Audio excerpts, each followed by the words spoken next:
The following podcast is brought to you by the Johners Podcasting Network, found exclusively at WrestlingWithJohners.com. We're back here with another guest, former Intercontinental Champion, Ahmed Johnson. How are we, man? I'm good. You? Yeah, not bad, man. So where do we even start? I mean, like I've just said, former Intercontinental Champion. The first, correct me if I'm wrong, African-American Intercontinental Champion. Is that correct? Yes. How does that feel? How does it feel? Yeah. It feels good knowing that you were breaking down barriers. You know what I'm saying? Yeah. I should have been the first champion. The first champion should have been, to me, Junkyard Dog. Yeah. Junkyard Dog should have been the first champion, and I felt good, breaking down those doors for him. And people came behind me. All the other black wrestlers came behind me. Yeah. So how did you? What's the word I'm looking for? How did you recall being told that you was going to become the Intercontinental Champion? Well, they didn't tell us until we were in the ring. We were in the ring, and they didn't tell. They told the referee, but they didn't tell us. They wanted to have a good match and not worry about this and that. So they didn't tell us anything. But then the referee whispered in our ear, "Our man's, going over. Our man's going over." And then that's how it happened. I mean, for a man of your size, because I've seen some of the pictures, and you was quite a strong bloke back in the day. Yes. What was a normal gym routine like for you? I would go just in the evening, basically, man. I was a guy that go in the evening. I would stay for like 2, maybe 3 hours and get out of there. That was it. Did you do a lot of cardio? No, man, I wasn't big on cardio. As I got older, I started getting big on cardio. But in the beginning, I wasn't very big on cardio. Yeah. Do you still keep up to date with wrestling today? I might stop and watch every now and then. It just doesn't really excite me. You know what I'm saying? Mm. I mean, so I watch it every now and then, So obviously WWE, how would you say the product is different now compared to how it was back then? Back then, it was more rough and tough. You know what I'm saying? You have some tough guys back then. Now, not so much. Not so much. They look like the average kid you can meet up on a Saturday night and get in a fight with at a bar or something, Mm. There's no more monsters. Yeah. Did you see that recently that Triple H said that you was one of the hardest workers to work with? Yeah, I seen that. What's your opinion on that? I don't have any opinion. Triple H, he was upset because number one, I'm the first Kuwaiti Cup winner. I'm the first person to hold a championship in Kuwait. And he thought that he was going to get that championship. And he didn't. They gave it to me. And he's been teed off ever since. And when I was working, Triple H was Hunter Hearst Helmsley. He wasn't Triple H, he was Hunter Hearst Helmsley. And he was a jobber. So he was the one that was hard to work with. I mean, he was just a jobber. Yeah. Who was some of your favorite opponents to work with? My favorite one, man, was besides Ron, was Vader. Vader. Yeah, baby. I love working with Big Vader. Big Vader will lay a minute on you, and I like that. I like when you a little snug. So I can get a little snug. I like that. Yeah. Vader. I mean, rest in peace, man. He was for a man of his size, he could move. Yeah, we could. I've just been watching some of his stuff recently, with Stan Hansen. Oh, man, they had some brutal matches, brother. Yeah, and then I watched him in in New Japan Pro Wrestling when he won the IWGP title. Yeah, he don't play in the ring. The only thing about Vader is, though, Vader, if you were a new guy and your name come under Vader's, oh my God, I feel sorry for you. He would take a new guy and break them in, basically. But I mean, break them in. I mean, Yeah. break boom to, get them in. Vader was rough, man. Yeah. Do you ever think you'll be inducted into the Hall of Fame? I don't know, but like with Triple H with his little girly temper, an attitude like a little female. I don't know. As long as he's in charge, I don't know.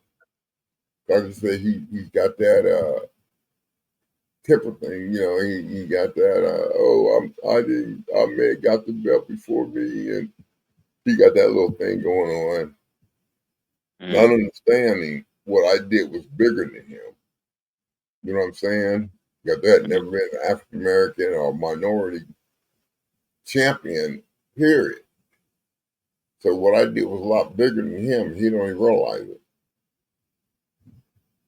How long was you with WWE? Was it like 4 or 5 years? Yeah. Okay. So you pretty much seen some of the most wildest times ever, like when Mankind and Mick Foley got thrown off the Hell in a Cell. You obviously the screw job. There's just the Monday Night Wars. What was some of your favorite moments from back then? My favorite? Yeah. I think when Vince got punched in the face by Bret, the Montreal Screwjob.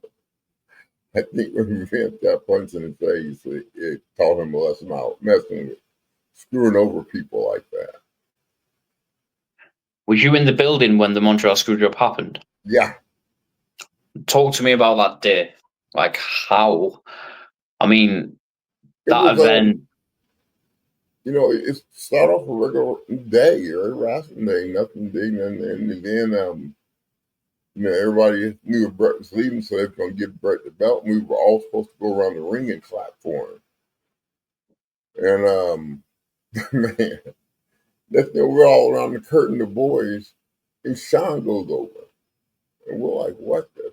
And his wife in the back, man, she is going off. Bret's wife, the then wife, was going off, man, that they screwed him like that. And Bret come shoot through the curtain. Nobody was gonna say nothing to him or get in his way. I mean, even as big as I was, I wouldn't have gotten in his way. He just come shoot through the curtain like a ball of fire, man, and goes to his locker room. And Vince goes in the locker room, I guess, on that swing, and all you heard was pow, pow, pow, pow. And Vince came out there holding his eye with his shirt tore, walking, limping with one leg.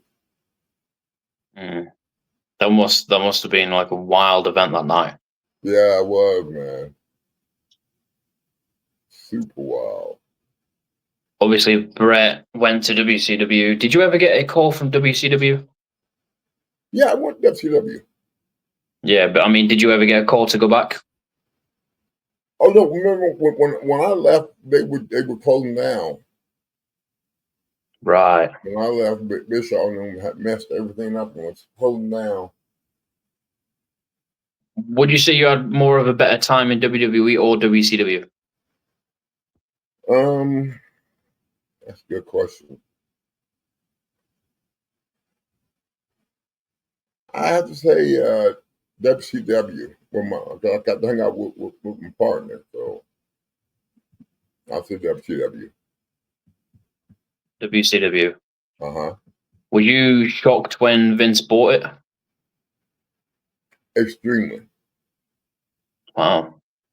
Extremely shocked. I didn't see that coming.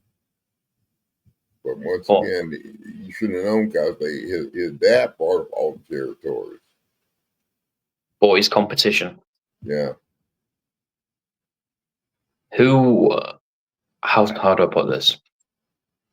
Who would you say was the most difficult to work with in the ring? Difficult. in your opinion, who was the most difficult that you came across and you was like, man?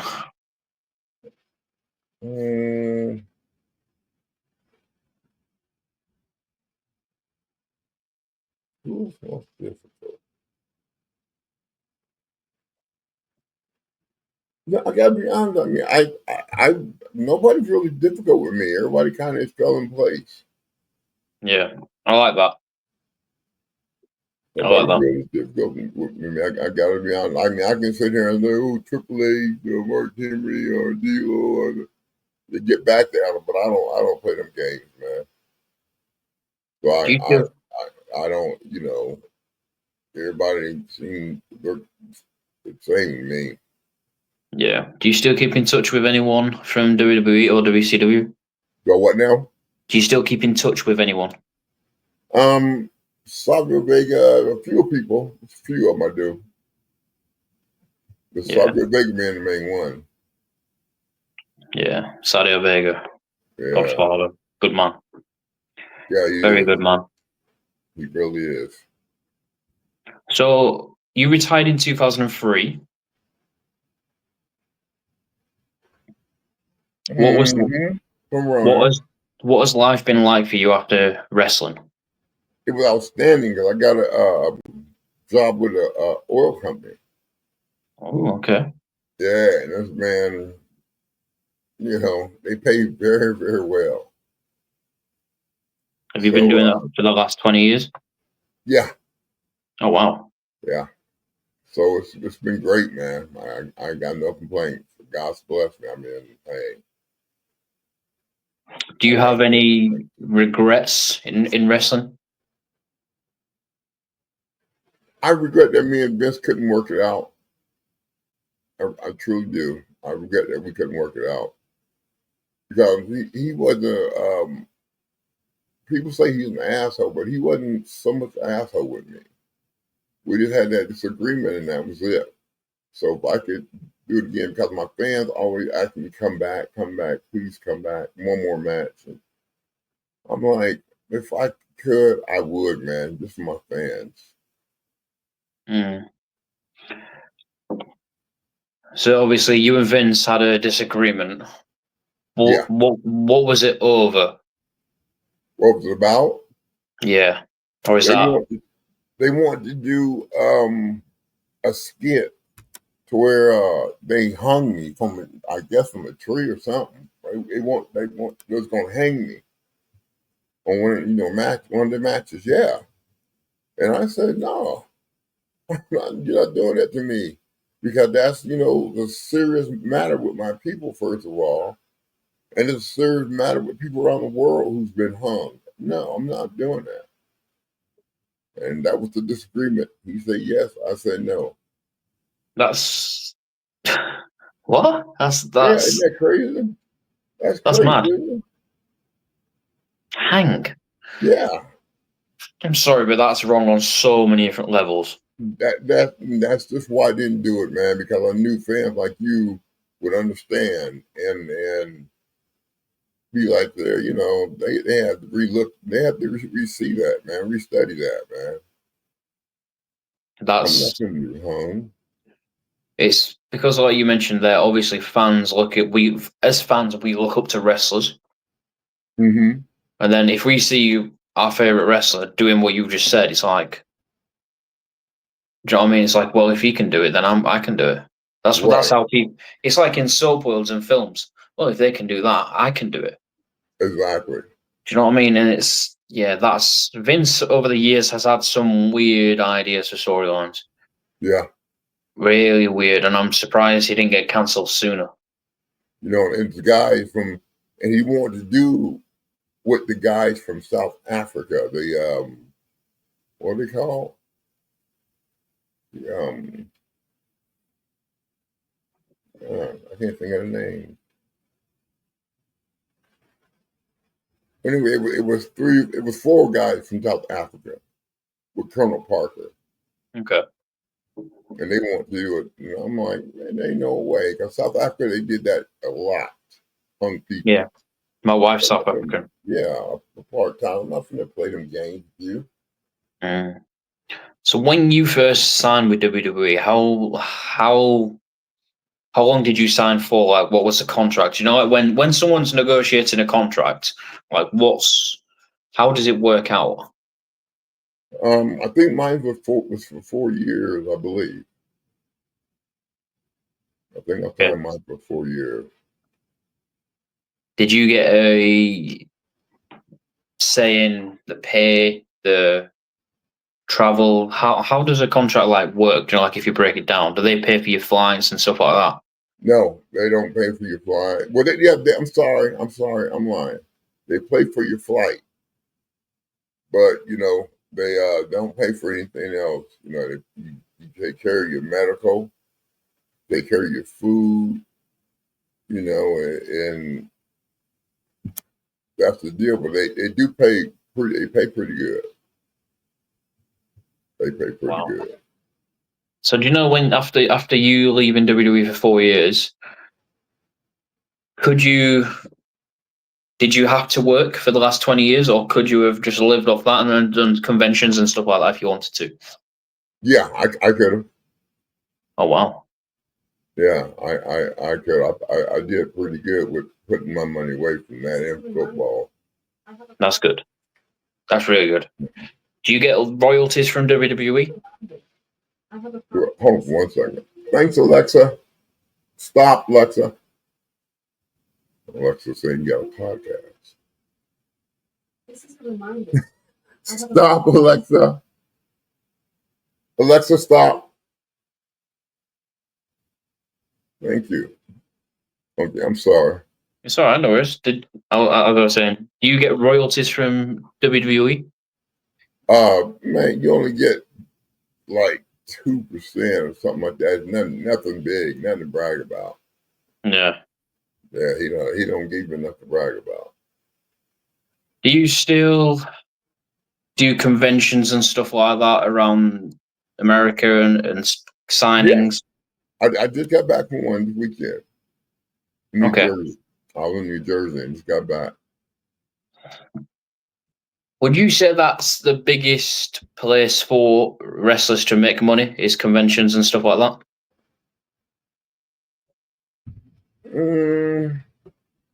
Signings? I wouldn't say the biggest place. I mean, outside the ring it is.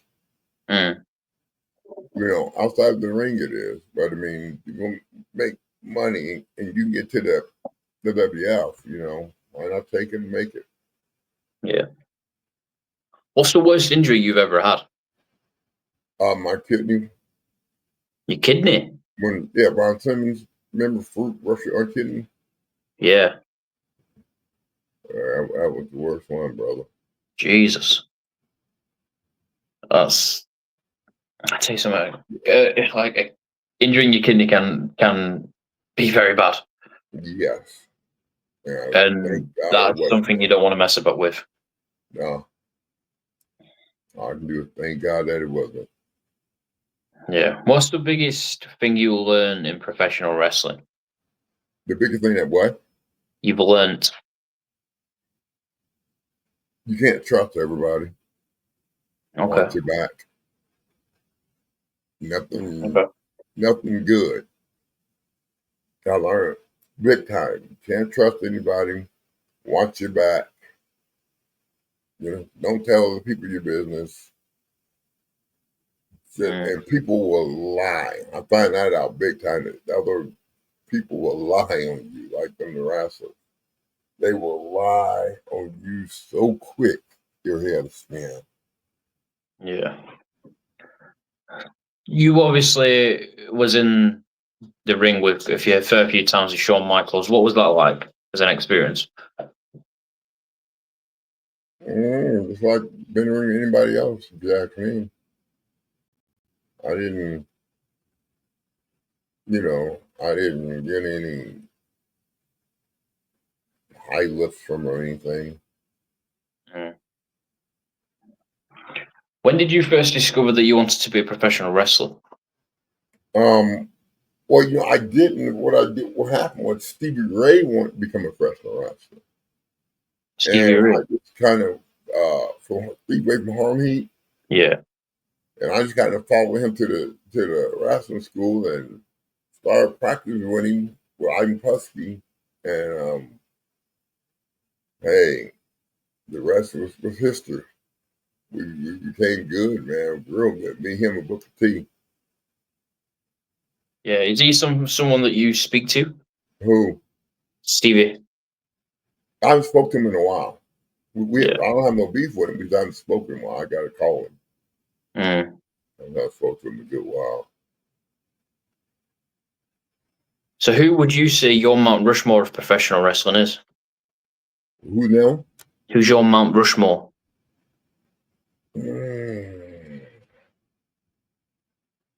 I would have to, as much I hate to put him in there, I would have to put Hogan in there.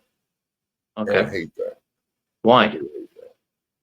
Because he's nothing but a racist, man. Oh yeah. Oh yeah. Yeah. He's a big time racist. And second, who do I put in there? I would have to say, I think, no. First, I would put Junkyard Dog. Not because he's first African American. I'm putting him first because he's older.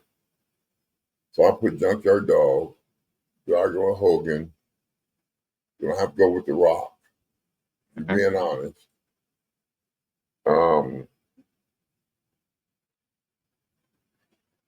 Who else do I put in there? Got that 4 of them, right? Yeah. Got that 4? Mhm.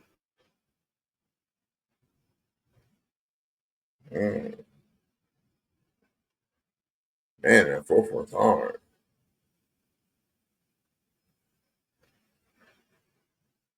Then I guess I put the guy, what's his name, Tribal Chief. Roman Reigns. Yeah, just because he's held the belt for so long. Yeah, he did.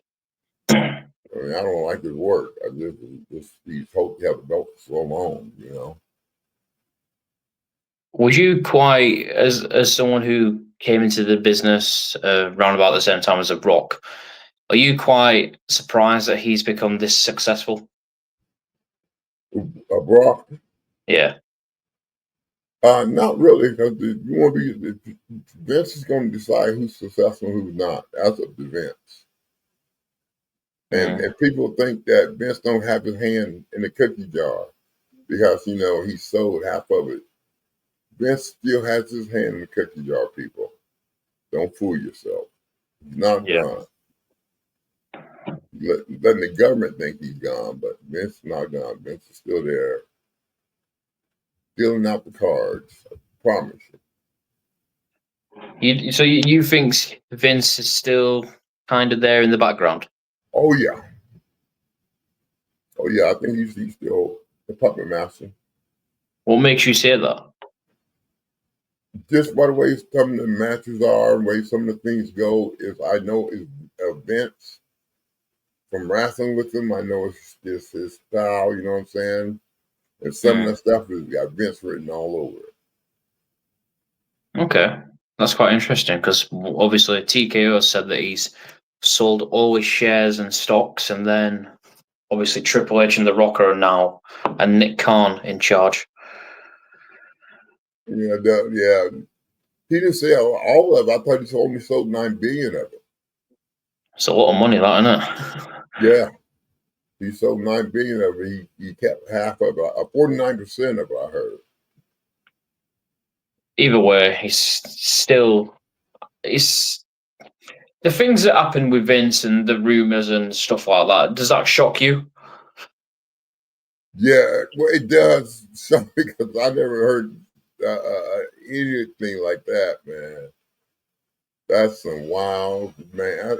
He's a wild dude, Mm, and it did shock me because it was Vince. I thought he was more classy than that, yeah, but to do what he did, man, golly, I don't get it. yeah. What, you wouldn't fuck it up, would you? No, Do you keep in? Not do you keep in? Do you watch AEW? I was watching them, man, and I stopped watching, but I'm starting watching again because they got the Hurt Center Cup, whatever it's called. Yeah. I want to watch them now. I like watching them work. Yeah, they're good. Bobby, Shelton, and MVP. Yeah, they're really good. Is that where that guy Swerve Strickland wrestles? Yeah, Swerve Strickland's there as well. Yeah, I want to see him wrestle too. Yeah, he became the first African American world champion in AEW. Oh, did he? Yeah. Yeah, I want to see his work. I've never seen him work either. He's really good, Swerve. Compared to in my opinion, WWE fumbled him. That's what I hear. You're not the first person I heard say that. Yeah. I heard they did. Big time. He's such an unbelievable talent. It's unreal. Yeah, I want to check him out, man. Yeah. So obviously you have your fans around the world, I being one of them and stuff like that. What's the one thing that your fans say to you that they still remember of yours? The purple punch, the one I thought get everybody up. They remember the purple punch and my intro music and how intense I was. Yeah. They remember that, man. I was telling them, why are you so mad? Why are you? It's different between being mad and having intensity. Yeah, I want to say because I've watched quite a lot of your stuff, and I'm talking to you now, and I think, is this the same person? Do you know what I mean? Because on some of your work, you look really angry. Exactly. But then I'm talking to you now, and I'm thinking, what a cool guy you are. Do you know what I mean? Thank you, brother. And, Thank you. but it's all right. It's just some people don't know. Like I think as WWE and AEW and everything else, like a soap. Do you like a soap opera? Yeah, that's all it is. You get invested in the characters. Exactly. It's And you either play your role real good at the character or you don't. Yeah. You know? And I play my role real good because people still come up to me and like, I was going to come over here, man, but I was scared of you. Why are you scared of me? I see how you wrestle, man. I see how intensity, and don't be scared. Yeah. Do you still go to the gym quite a lot? Are you still quite henches you were No, back I'm then? not like I used to be, bro. I just started back, though, going to the gym. Yeah. I just started back. Obviously, sorry. Are you in the UK? Yeah. I love my fans in the UK, man. You know how many fans come here from the UK for just an autograph or get their book signed? Man, Crazy, isn't it? I got some great fans down in the UK. I'm gonna say because we're making this work at 6 o'clock in the UK now. I think it's 12 o'clock there. Yeah. That's crazy. Do you know what I mean? I'm like I said, I'm grateful for you coming on. Hey, no problem, brother. I've reached out to you a few times saying you've been busy, I've been busy, but now the schedules have worked and it's aligned. So I'm really grateful. No problem. You mentioned obviously you've got great fans in the UK. You've got people that come to you from across the world, still recognise you. Yeah. Obviously, at events, you said you've just gone to one this past weekend. Would you say conventions and signings and everything is something that you want to get more back into? Yeah, I'm getting to it a little bit, before I take time off again. Yeah. But yeah, I'm gonna do it, and I'm taking time off. Do you get requests to do a lot of podcasts? I do a whole lot requests, but we don't do all of them, as you know. Yeah. We don't do all the podcasts, we get a request for quite a few of them. How do you narrow it down to the ones that you actually do? It depends on who I usually look at the content of what they've done before I can send me some content. And I look at what they've done before and who they've done it with. And some people I just have a good feeling about, so I do it, I appreciate that. Awesome. So I always like to ask people, because the world can be very toxic and Yes. there's a lot of negativity in the world. There's a lot of stuff going on in the UK at the moment. I'm guessing there's a lot of stuff going on in the other places around the world. Oh, you know it. So I always like to ask people for an inspirational message. What would yours be, man? Mine would be just hold on. Change is coming. I'm telling you, just hold on.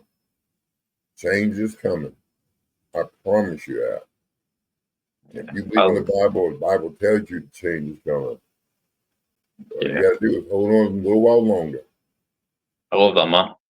Well, I've got to go because my dog literally is crawling and about to bark. Okay, But brother. thank you very much. Okay. I really do appreciate you coming on. No I problem. will hopefully try and have you back on later in the year if that works out for you and if you're down for it. Sure. Awesome, man. Well, take it easy and have a good day.